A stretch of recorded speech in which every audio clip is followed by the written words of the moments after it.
আমি নোয়াখালীর বাংলাদেশ থেকে আমার এরকম করে আনে। কে আনছে? আমার স্বামী। মেলাগড় থানাতে একবার আইছি, তারা 15,000 টাকা নিছে, নিয়ে তারা মিসমিডাল করে দিছে। কয়দিন ভালো ছিল, পরে আবার শুরু হয়েছে। তো তুমি যে বাংলাদেশি, তারা তোমার কিছু কইছে না থানা? তারা কিছু কইছে না, কয় যাও সংসার করে, এখন আর কিছু করবো না। তোমার ডকুমেন্টও এদিকে কেউ করছে নি? না, কেউ কিছু চায় না। পুলিশে শুধু 15,000 টাকা খাইয়ে সেটা ইয়ে করছে। কয় তোমার বাচ্চা দিব না, বাচ্চা হোমে রাখবো, তোমার জেল কাটে। কবে আনছে তোমার বাংলাদেশ থেকে? আমার আজকে 5 বছর হয়ে আনছে। আনার পরে কি এখন কি কই আনছে? মানে বিয়ে করছে? হ্যাঁ, আমি বিয়ে শাদী করি হইছে। কোন জায়গায় বিয়ে করছে? এই বাড়িতে। মনবগে? হ্যাঁ। তার বাবার নাম কি? হাসেম। সাগর বাবার নাম হাশেম? হাসেম, হ্যাঁ। তো তুমি বাংলাদেশ থেকে কিভাবে আইছো? তার লগে সম্পর্ক কি? তারাই আনছে। কিভাবে সম্পর্ক কিভাবে? আমার শাশুড়ির বাপের বাড়ি বাংলাদেশ, হেমনে নিয়ে তারা আমার দালাল ধরে আনছে। আমি এখন বিয়ে শাদী হয়েছে, মেয়ে হয়েছে। মেয়ে হওয়ার পর আমি একবার মেয়ের বয়স কত? 3 বছর। কোন দিক দিয়ে আনছে তোমারে প্রথমবার যখন আইছো? প্রথমবার কোন দিক দিয়ে আনছে আমি তো জানি না, কিন্তু এবারও কোন দিক দিয়ে আনছে জানি না। এর আগে আমি মেয়েরে লই, যারা আমার অত্যাচার করে, আমি মেয়েরে লই একবার পালাই গেছি। পালাই যাওয়ার পরে তারা আবার আমার মাপটাপ চাই আনছে। তখন আমি মতিনগরের এখান দিয়ে বেড়া হয় নাই, এখান দিয়ে গেছি। যাওয়ার পরে তারা আমার আবার আনছে। আমি কয় যে কষ্ট দিত না, এখন আমার মেয়ে রাখি আমার পার করে দেয়। এখন আমি সবার কাছে একটাই বিশেষ, আমার মেয়ে আমার দিয়ে দেখ, আমি চলে যাবো। তো এখন তুমি হেরা কই আছে? এখন তোমার স্বামী কই? বাড়িতে আছে সব। স্বামী বিদেশ আসছে 3 বছর। স্বামী বিদেশ? হ্যাঁ, আমার সাথে তো এখন তার সাথে কোনো যোগাযোগ তো নাই। তোমার সাথে তোমাকে টর্চার করে কে?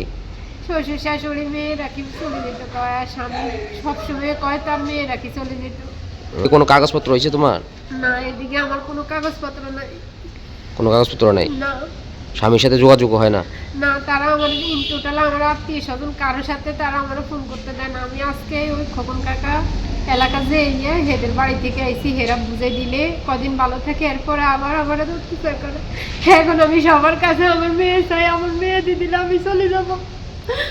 তুমি পুলিশের দ্বারস্থ হয়েছিলা এই বিষয়ে? হ্যাঁ, মেলাগড় থানাতে একবার আইসি, তারা 15,000 টাকা নিছে, নিয়ে তারা মিসমিডাল করে দিছে। কয়দিন ভালো ছিল, পরে আবার শুরু হয়েছে। তো তুমি যে বাংলাদেশি, তারা তোমার কিছু কইছে না থানা? তারা কিছু কইছে না, কয় যাও সংসার করে, এখন আর কিছু করবো না। তোমার ডকুমেন্টও এদিকে কেউ করছে নি? না, কেউ কিছু চায় না। পুলিশে শুধু 15,000 টাকা খাইয়ে সেটা ইয়ে করছে। কয় তোমার বাচ্চা দিব না, বাচ্চা হোমে রাখবো, তোমার জেল কাটে পার করবো। এই সুইটি হ্যাঁ। বয়স? বয়স 27। নোয়াখালী কোন জেলা? লক্ষ্মীপুর থানা। লক্ষ্মীপুর থানা। আমার মতো যাতে আর কোনো মেয়ে এরকম ভুল না করে। কিভাবে মানে বাংলাদেশ থেকে তোমার কি ফেসবুকে পরিচয় ছিল না তারা? আমার এক খালতো বোনের লগে ফেসবুকে পরিচয় হয়েছে আমার ফোন দিয়ে। তারপরে দিন আমার সাথে কথা কইছে, তারা আমার লগে মা ডাকছে, আমিও তাদেরকে মা ডাকি। সুন্দর ব্যবহার আনি। এখন দেখছে আমার ফ্যামিলি টাকা পয়সা দেয় না, আমার থেকে কোনো ইয়া না। তো তারা বলে যে ছেলের শ্বশুর বাড়ি নাই, এ নেই। তো সাগরে কি বলে তোমার স্বামী? সে মুখের কথা লই তো তারা এরকম বলে, এরে ফিরি ভাগাও, তাড়াতাড়ি বাইক থেকে ভাগাও, নাইলে আমার মেয়েরে লই আবার ভাগবো। কত বছর বিদেশ করে? আজকে 3 বছর বিদেশ। বিয়ের 2 বছর পর থেকে গেছে গিয়ে? বিয়ের না, বাচ্চা হয়েছে 21 দিনের রাখি গেছে। এখন আমার সাথে যোগাযোগ করে কোনো কথা কোনো কিছু, তারা আমার আত্মীয় স্বজন কারোর সাথে যোগাযোগ করতে দেয় না। মারধর করে? তোমাকে মারধর করে? হ্যাঁ, তারা এর আগে 2-3 বার আমার মারছে। আমার এই হাতে বড় ঝাড়ু দিয়ে অনেকবার আমার মারছে। এখন আবার কথা কথা গাত দিকে এখন এইভাবে কি কোনো সংসার টিকে থাকে? আমি অনেক কষ্ট করছি, বুঝছেন।